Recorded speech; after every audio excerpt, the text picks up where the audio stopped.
You search for any food on Zomato, but the app doesn't randomly show dishes. It first find your city, then restaurants, then apply filters, and at the end it will show the result.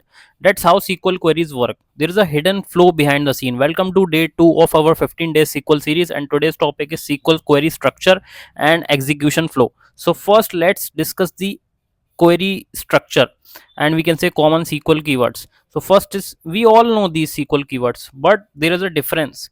Coding order is not equal to execution order, so we need to understand this.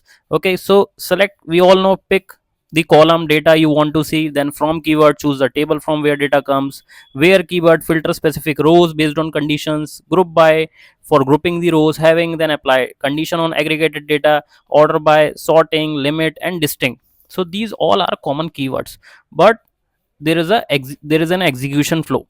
So execution flow starts with from clause, identify source table and applies joins, then where clause, then group by, then having clause, filter group based on aggregate functions, then select clause, then distinct, then order by, then limit offset. So this is the execution flow. Okay, and here is the example query. So in this query you can see, here is the example. You are in the HR department and you want to find out all departments have more than 3 employees earning over 50,000. So execution flow starts from. So from table, identify source table, employee table, and apply join condition. So in this query we don't need any join condition.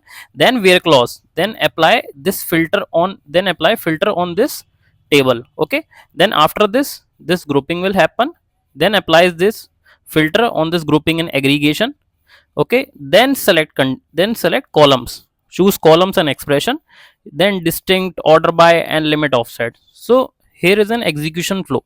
So coding order, it is not equal to execution order. If you need this PDF, drop comment PDF, I will share this PDF, and we will meet on day 3. Thank you friends.